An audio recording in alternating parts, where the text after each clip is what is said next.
نظیف ترین بقعہ رحمت کو 11 ماہ تک رنگ و روغن کیا جاتا ہے رمضان المبارک کے استقبال کے لیے. اور جب یہ مہینہ آتا ہے تو اس کے دروازے کھول دیے جاتے ہیں، اور جنت کے 8 دروازوں میں سے ایک دروازے کا نام باب الریان رکھا گیا ہے، جو صرف روزہ داروں کے اعزاز و تکریم کے لیے ہے. روزہ دار اس دروازے سے گزر کے جنت جاتے ہیں. تو آپ اندازہ کیجئے کہ اللہ نے اس ماہ مبارک کو کیا عزت دی ہے، کیا پروٹوکول دیا ہے، کیا تکریم بخشی ہے کہ نبیوں کا امام المرسلین، خاتم الانبیاء، محبوب خدا اس مہینے کے لیے منتظر رہتے کہ یہ مہینہ آنے والا ہے، یہ مہینہ آنے والا ہے. حضرت سیدنا سلمان فارسی رضی اللہ تعالی عنہ فرماتے ہیں کہ شعبان کی آخری تاریخ کو حضور نے ایک خطبہ ارشاد کیا. بعض علماء نے کہا کہ یہ شعبان کا آخری جمعہ تھا، یا ہو سکتا ہے کہ آخری جمعہ 29 شعبان کو ہی ہو. تو رمضان المبارک سے قبل حضور نے یہ خطبہ ارشاد کیا جو مختلف کتب احادیث میں موجود ہے. یا ایھا الناس، اے لوگو، قد اظلکم شہر عظیم، اللہ نے تمہارے اوپر ایک بہت پاکیزہ، پر نور، عالی مرتبت مہینہ سایہ فگن کر دیا ہے. شہر فیہ لیلۃ خیر من الف شہر، اس مہینے میں ایک ایسی رات ہے جو 1000 مہینے سے بہتر ہے. جعل اللہ صیامہ فریدہ و قیام لیلۃ تطوع، اس مہینے کے دن کے روزے فرض قرار دیے گئے اور راتوں کا قیام نفل بنایا گیا. تراویح کی صورت کے اندر راتوں کے قیام کا ماحول پیدا ہوتا ہے، صلاۃ اللیل پڑھی جاتی ہے، نوافل پڑھے جاتے ہیں کثرت کے ساتھ. یہ اس مہینے کی شانیں ہیں، یہ اس مہینے کی رونقیں ہیں. اس مہینے میں اللہ تعالیٰ نے خاص کرم نوازیاں عطا کی ہیں اہل ایمان کو. ومن تقرب فیہ بخصلۃ من الخیر کان کمن ادی فریضۃ فیما سواہ، ایک نفل کا ثواب ایک فرض کے برابر اس مہینے میں کر دیا جاتا ہے. ومن ادی فریضۃ کان کمن ادی 70 فریضۃ فیما سواہ، اور اگر کوئی ایک فرض ادا کرتا ہے تو اس کو 70 فرائض کا ثواب ملتا ہے. اس قدر نیکیوں کا اجر بڑھا دیا جاتا ہے، ان کی قیمت بڑھا دی جاتی ہے اس مہینے میں. اور پھر ارشاد فرمایا وَهُوَ شَهْرُ الصَّبْرِ، یہ صبر کا مہینہ ہے. ہونے کے باوجود بھی انسان تناول نہیں کرتا. ٹھنڈا میٹھا مشروب میسر ہے اور زبان کانٹا بن گئی، حلق خشک ہو گیا، لیکن اس کے باوجود بھی ایک گھونٹ حلق سے نیچے اتارنے کا روادار نہیں ہوتا. وضو کرتے بھی احتیاط کرتا ہے کوئی قطرہ آب حلق سے نیچے نہ ٹپک جائے. تو یہ صبر سکھاتا ہے. جب ہو بھی تو انسان اس سے گریز کرے، تو جب ہوگا نہیں تو پھر انسان صبر کا عادی بن جاتا ہے. تو یہ صبر کی عادت ڈالتا ہے. یہ شہر الصبر ہے. پھر فرمایا والصبر ثوابہ الجنہ، اور سنو صبر کا ثواب جنت ہے. جو شخص صابر ہوتا ہے اس کا صلہ جنت کی صورت میں عطا کیا جائے گا. وشہر المواسات، اور یہ ہمدردی کا مہینہ ہے، باہمی پیار کا مہینہ ہے، الفتیں بانٹنے کا مہینہ ہے، نرم دلی کا مہینہ ہے، ایک دوسرے کے احساس کا مہینہ ہے. جب کوئی شخص بھوک اور پیاس کاٹتا ہے تو اس کو پھر محسوس ہوتا ہے، بالخصوص عمرا، کہ بھوک کیا بلا ہوتی ہے. اور جو نان شبینہ کو ترستے ہیں اور جنہیں کھانا میسر نہیں آتا، ان کی زندگیاں کتنی تلخ ہوتی ہیں. تو بھوک اور پیاس احساس پیدا کرتی ہے ان لوگوں کا کہ جو اللہ کی دی ہوئی نعمتوں سے محروم ہیں.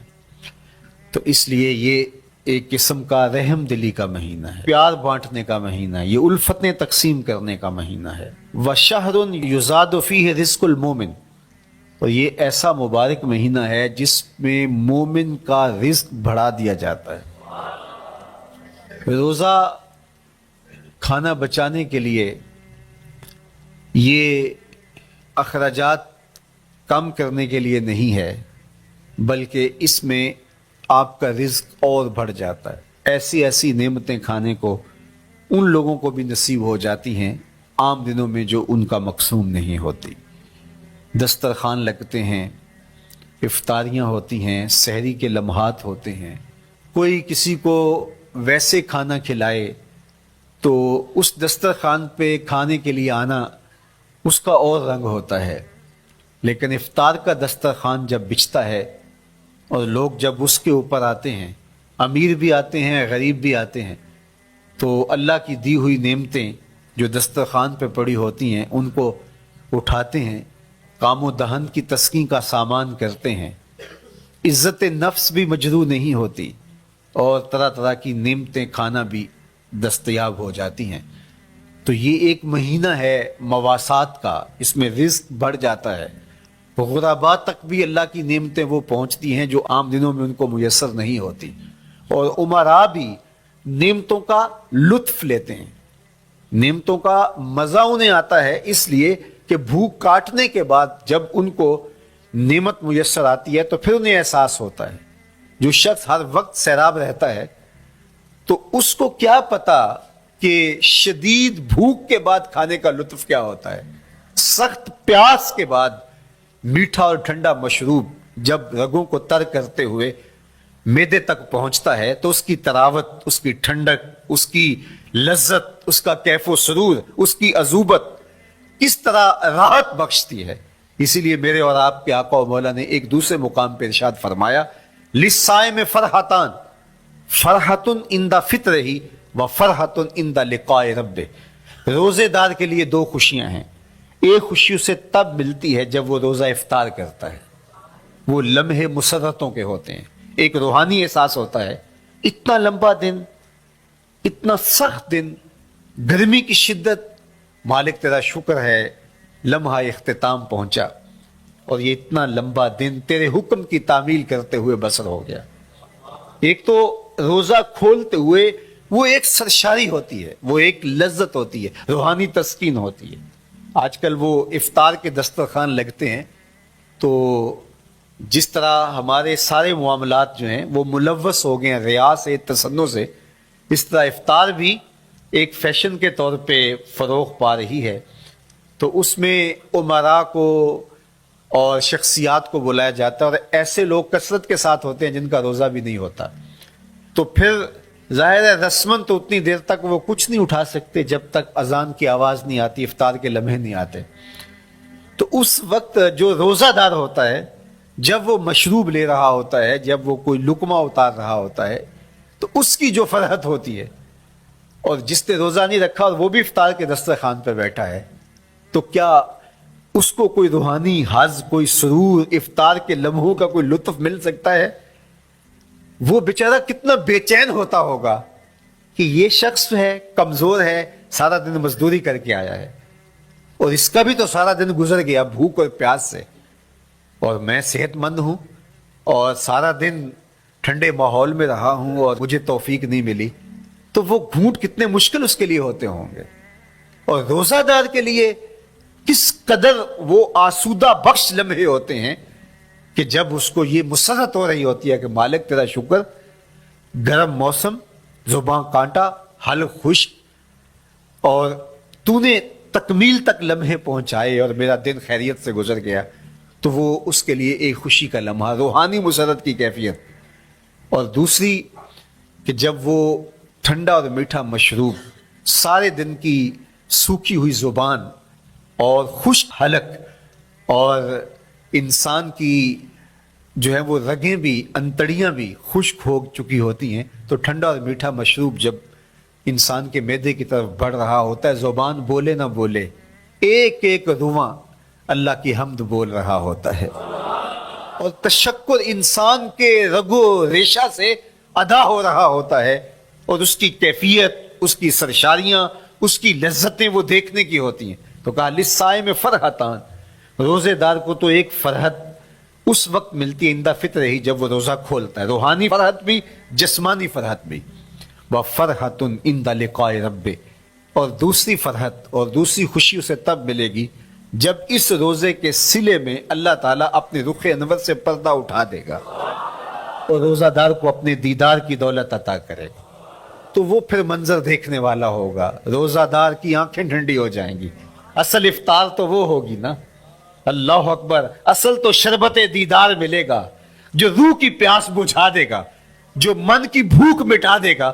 تو کہا للصائم فرحتان، فرحت عند فطرہ و فرحت عند لقاء رب، روزہ دار کے لیے دو خوشیاں ہیں، ایک خوشی وہ ہے جب اس کے جسم کی پیاس بجھتی ہے، اور ایک خوشی تب ملے گی جب روح کی بھوک مٹے گی، جب من کی پیاس بجھے گی، اور پھر وہ سرشاریوں کے عالم میں دیکھتا ہی چلا جائے گا، اور وہ سیراب ہی نہیں ہو پائے گا کہ میں ان دو آنکھوں سے دیکھ رہا ہوں، کاش کہ لو لو دے مڈ لک لک چشمہ، ایک کھولا تے ایک کجا ہوں۔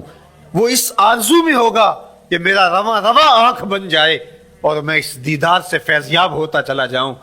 تو وہ کیا لمحے ہوں گے، وہ کیا گھڑیاں ہوں گی، وہ کیا ساعتیں ہوں گی، کوئی لفظ نہیں ہے جن لفظوں میں ان حقیقتوں کو بیان کیا جا سکے، اس لیے کہ وہ منظر ہی وراء الورا ہوگا۔ تو روزہ دار کو فرحت ملتی ہے جب وہ روزہ کھولتا ہے۔ فرمایا وَشَهْرٌ يُزَادُ فِيهِ رِزْقُ الْمُؤْمِنِ، اس میں مومن کا رزق بڑھا دیا جاتا ہے۔ وَمَنْ فَطَّرَ فِيهِ صَائِمًا كَانَ مَغْفِرَةً لِذُنُوبِهِ، جس نے روزہ دار کا روزہ افطار کروایا۔ اللہ کے محبوب فرماتے ہیں کہ ایک تو خود روزہ رکھا، اور دوسری سعادت یہ ہے کہ ماہ سیام میں روزہ دار کا روزہ افطار کروایا۔ آپ شریعت بیضا کو بنظر عمیق مطالعہ کر کے دیکھیں، ماہ سیام میں بہت زیادہ اس بات پہ زور دیا گیا ہے کہ روزہ افطار کرواؤ۔ اپنے گھر میں بیٹھ کر کے روزہ افطار کر لینا یہ بھی سعادت مندی ہے، روزہ نصیب ہو جائے، لیکن اس بات پہ بہت زور دیا گیا ہے ماہ سیام میں کہ ایک ماحول پیدا ہو، لوگوں کو افطار کروائیں تاکہ تمام لوگوں تک اللہ تعالیٰ کی نعمتیں پہنچیں، اور لوگوں تک جو ہے وہ رمضان المبارک کی برکتیں پہنچے۔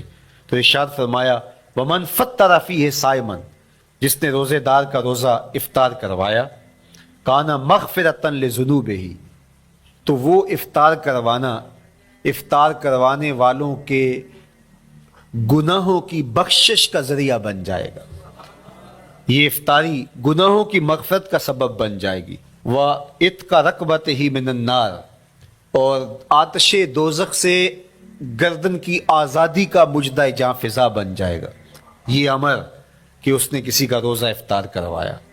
وَقَانَ لَهُ مِثْلُ أَجْرِهِ مِنْ غَيْرِ أَنْ يَنْقُصَ مِنْ أَجْرِهِ شَيْءٌ، اور روزہ افطار کروانے والے کو روزہ رکھنے والے جتنا اجر ہی دیا جائے گا، لیکن روزہ رکھنے والے کے اجر میں بھی کوئی کمی نہیں واقع ہوگی۔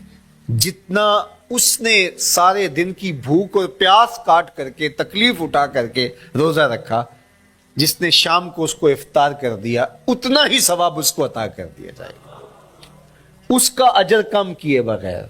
اللہ اکبر، یہ امت کے لیے اللہ نے کیا پیکج دیا ہے، کیا کرم نوازیاں ہیں اس امت کے لیے۔ آقا کریم نے ارشاد فرمایا ایک شخص صبح سے لے کے ظہر تک مزدوری کرتا ہے، اس کو ایک قیراط دیا جاتا ہے، اور ایک شخص ظہر سے لے کر عصر تک مزدوری کرتا ہے، اس کو بھی ایک قیراط دیا جاتا ہے، اور ایک عصر سے لے کر مغرب تک مزدوری کرتا ہے، اس کو 2 قیراط دیے جاتے ہیں۔ فرمایا پہلی مثال یہود کی ہے، دوسری مثال نصارہ کی ہے، اور تیسری مثال میری امت کی ہے۔ یہودیوں نے اور عیسائیوں نے اس پہ اعتراض کیا کہ ہمارا اجر کیوں تھوڑا ہے، تو میرے اور آپ کے آقا و مولا نے فرمایا تمہارا تھوڑا نہیں، ہمارا زیادہ ہے۔ آج کل اگر 1000 روپیہ مزدوری چلتی ہو مزدور کی، تو کوئی شخص صبح سے شام تک ایک شخص سے مزدوری کروائے اور 1000 روپیہ دے دے، اور دوپہر کو اڈے سے جا کے ایک مزدور اور لے آئے اور شام کو اس کو بھی 1000 روپیہ دے آئے، اور ایک شخص کو عصر کے وقت لائے اس کو 2000 روپیہ دے دے، تو 1000 والا کہے کہ میرے سے زیادتی ہوئی ہے، تو اس سے زیادتی تو نہیں ہوئی، اسے تو پوری مزدوری دی گئی ہے۔ اب اس پہ مہربانی ہوئی ہے، اس پہ رحمت ہوئی ہے تو کہا یہود اور نصارہ کی یہ مثال ہے، ایک صبح سے ظہر تک مزدوری کرے اس کو 1 قرات، ایک ظہر سے عصر تک مزدوری کرے اس کو بھی 1 قرات، اور تیسرا بہت تھوڑا وقت عصر سے مغرب تک مزدوری کرے اس کو 2 قرات۔ کہا یہ امت محمدیہ علی صاحب الصلوات کو دیا گیا نور ہے۔ تو ایک شخص نے سویر سے لے کر شام تک روزہ رکھا، بھوک کاٹی، پیاس کاٹی، سخت شدت کی گرمی سہی، اور ایک شخص نے شام کے وقت اس کو روزہ افطار کروا دیا۔ اور سنو حضور علیہ الصلوۃ والسلام کا فرمان، جب حضور نے فرمایا کہ اس کو پورا اجر ملے گا پہلے کے اجر کو کم کیے بغیر، تو صحابہ کا تو دل تڑپنے لگا کہ یہ کتنی بڑی بات ہے۔ اب آپ جانتے ہیں کہ یہ زمانہ ایسی معاشی خوشحالیوں کا نہیں تھا، لوگوں کے پاس تو نان شبینہ بھی میسر نہیں ہوتا تھا۔ تو صحابہ نے جو سوال کیا، قالوا یا رسول اللہ صلی اللہ علیہ وسلم، انہوں نے کہا اے اللہ کے پیارے رسول صلی اللہ علیہ وسلم، لیسا کلنا یجد ما یفطر الصائم، ہم میں سے تو ہر بندہ یہ طاقت نہیں رکھتا کہ روزہ دار کو روزہ افطار کروا دے۔ تو یہ اتنی بڑی سعادت، تو یہ تو پھر اہل زر ہی یہ سعادت حاصل کر پاتے ہیں۔ ہمارے جیسے لوگ تو پھر جو مال و دولت نہیں رکھتے تو وہ تو پھر یہ سعادت نہیں حاصل کر پائیں گے۔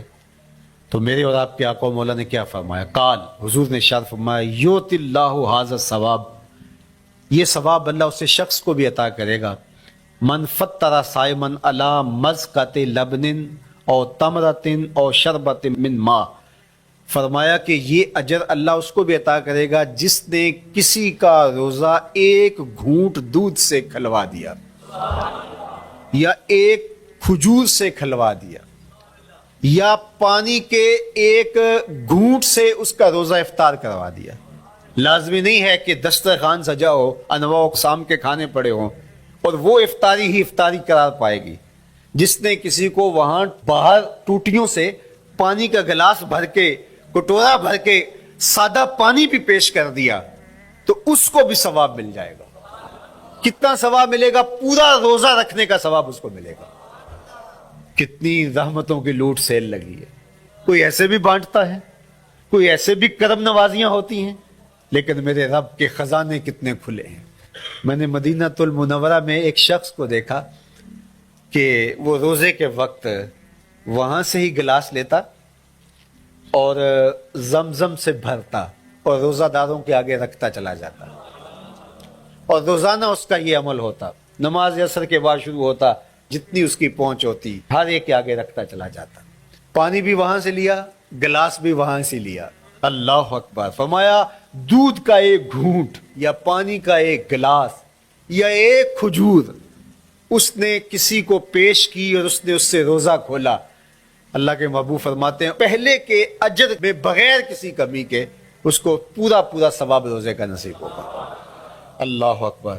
اب سنو، پھر حضور نے ارشاد فرمایا ومن اشبع صائما، اور جس نے صحیح اہتمام کے ساتھ روزے دار کو اچھا کھانا کھلایا، اچھی پرتکلف افطاری دی، سقاہ اللہ من الحوض شربۃ لا یظمأ حتی یدخل الجنہ، اس کو حوض کوثر سے ایسا جام ملے گا کہ اس کو کبھی پیاس نہیں ملے گی یہاں تک کہ جنت میں چلا جائے گا۔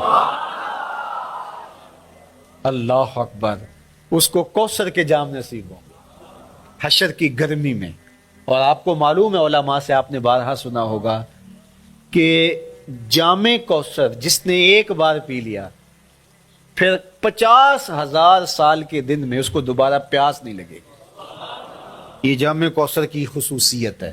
فرمایا وَهُوَ شَهْرٌ أَوَّلُهُ رَحْمَةٌ، یہ وہ مہینہ ہے جس کے پہلے 10 دن رحمت ہیں اور اس کا درمیانی عشرہ مغفرت ہے، وَآخِرُهُ عِتْقٌ مِّنَ النَّارِ، اور اس کا آخری عشرہ جو ہے وہ آتش دوزخ سے نجات کا ضامن ہے۔ فَاسْتَكْثِرُوا فِيهِ مِنْ 4 خِصَالٍ، کہا کہ 4 کام اس مہینے میں کثرت کے ساتھ کرو۔ خصلتان ترضون بہما ربکم، 2 کام تو وہ ہے جس سے تم اپنے رب کو راضی کرو گے۔ وخصلتان لا غنا بکم عنہما، اور 2 کام ایسے ہیں کہ ان سے بے نیاز نہیں ہو سکتے تو وہ تمہیں کرنے پڑیں گے۔ اما الخصلتان اللتان ترضون بہما ربکم، وہ 2 خصلتیں، 2 کام جن کے ذریعے سے تم اپنے رب کو راضی کر سکو، فشہادت اللہ الہ الا اللہ، وہ گواہی دینا ہے لا الہ الا اللہ، وتستغفرونہ، اور تم کثرت سے استغفار کرو، اللہ سے بخشش مانگو۔ یہ دو کام تم نے کرنے ہیں۔ وَأَمَّا الْخَصْلَتَانِ اللَّتَانِ لَا غِنَىٰ بِكُمْ عَنْهُمَا، اور وہ چیزیں جن بغیر تمہیں چارہ نہیں ہے، فَتَسْأَلُونَ الْجَنَّةَ وَتَعُوذُونَ مِنَ النَّارِ، اللہ سے جنت طلب کرو اور دوزخ سے پناہ مانگو۔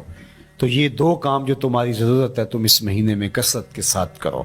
تو یہ مہینہ رحمتوں کی لوٹ سیل کا مہینہ ہے، یہ کرم نوازیوں کے امٹتے ہوئے دھارے ہیں، یہ سیل رحمت ہے جو کہ من کی سیرابی کا سبب اور ذریعہ ہے۔ خوش نصیب ہیں جو ماہ صیام کو خوبصورتی کے ساتھ بسر کرتے ہیں، اس کے آنے سے پہلے استقبال کرتے ہیں، گھروں میں صفائی کریں، اہتمام کریں، مساجد میں اہتمام کریں، تاکہ بچوں میں یہ شوق پیدا ہو کہ ماہ صیام آ رہا ہے۔ جب ہم بچے تھے تو ہمارے والدین رمضان المبارک سے قبل ہی رمضان المبارک کی تیاریاں شروع کر دیا کرتے تھے۔ اس وقت گھر میں شربت تیار ہوا کرتے تھے گڑ کے، اور وہ پہلے ہی مائیں گھر میں تیاری کرنا شروع کر دیا کرتی تھی۔ ایک شوق پیدا کرنا مقصود ہوتا ہے۔ تو کچھ چیزیں ایسی ہیں کہ آرڈر لکھیں اور 1 سیکنڈ میں گھر پہنچ جائے، لیکن کچھ چیزیں یہ جو ہے وہ تیار کرنی چاہیے، شوق پیدا ہو گھروں کے اندر۔ ماؤں کو چاہیے کہ افطاری کو اہتمام کے ساتھ تیار کریں تاکہ بچوں کو شوق پیدا ہو، اور یہ ایک ماحول پیدا ہو، قرآن مجید کی تلاوت کا ماحول پیدا ہو، جاگنے سونے کے جو ہے وہ شیڈول مرتب کیے جائیں، مساجد کی آبادی کا سامان کیا جائے۔ پچھلے سال تو بڑا اداس رمضان گزرا، اس لیے کہ کرونا کے حوالے سے جس طرح ملکی حالات تھے وہ آپ کے سامنے تھے۔ اس مرتبہ الحمدللہ اس طرح کے حالات نہیں ہوں گے، کچھ SOPs کو آپ کو فالو کرنا ہوگا، لیکن مسجدوں کی انشاءاللہ رونقیں بحال رہیں گی، اور صلاۃ التراویح اور سحر و افطار کے لمحے، نوافل، تسبیحات، اذکار، نمازوں میں 5 گانہ حاضریاں، یہ کیسا خوبصورت ماحول ہوتا ہے، رحمتیں برس رہی ہوتی ہیں، انوار اتر رہے ہوتے ہیں، اور وہ کیا خوبصورت لمحے ہوتے ہیں اور کیا گھڑیاں ہوتی ہیں۔ انشاءاللہ امسال مرکز مصطفیٰ کے اندر صلاۃ التراویح کے لیے خاص طور پہ ہم اہتمام کر رہے ہیں۔ میری آرزو تھی کہ جب مرکز کی تکمیل ہو تو پھر رمضان المبارک کا اہتمام کے ساتھ جو ہے وہ ہم انتظام و انصرام کیا کریں گے، چونکہ اس سے قبل بہت سارے تعمیراتی کاموں کی وجہ سے ہم الجھے رہتے تھے، لیکن اللہ کے فضل سے اب مرحلہ اول کی تکمیل ہو گئی اور مرحلہ ثانی کی طرف ہم بڑھنے والے ہیں۔ تو اس رمضان المبارک کے اندر ہمارے لیے بیٹھنے کی جگہ، خواتین کے لیے انتظام، افطار کے لیے، سحر کے لیے، دوستوں کے لیے انشاءاللہ خوبصورت اہتمام ہوگا۔ بہت اچھے قاری قرآن جو ہے وہ صلاۃ التراویح پڑھائیں گے، تو وہ میٹھے اور دل آویز لہجے اور مرکز کا ماحول، انشاءاللہ ذکر و فکر کے حلقے بھی ہوں گے، دروس قرآن کے حلقے بھی ہوں گے، تو ایک ماحول انشاءاللہ پیدا ہو، اور انشاءاللہ میں بھی آپ کے ساتھ ماہ صیام میں موجود رہوں گا، افطار کے لمحوں میں بھی، سحر کے لمحوں میں بھی، تراویح میں بھی، نمازوں میں بھی انشاءاللہ۔ اور پھر جب ہم ہوں گے تو ماہ صیام ہوگا، رحمت کی گھڑیاں ہوں گی، اترتے ہوئے انوار ہوں گے، محبتوں کا ہجوم ہوگا، افطار کے میلے ہوں گے، سحری کے خوشگوار لمحے ہوں گے، قرآن کی دل نواز صدائیں ہوں گی، اور مرکز مصطفیٰ کا نورانی پرکیف سرمدی ماحول ہوگا، اور ہم اپنے رب سے اس کی رحمتیں طلب کریں گے۔ اللہ ہم سب کو اپنی پناہوں کا حصار دے۔ والسلام علیکم ورحمۃ اللہ۔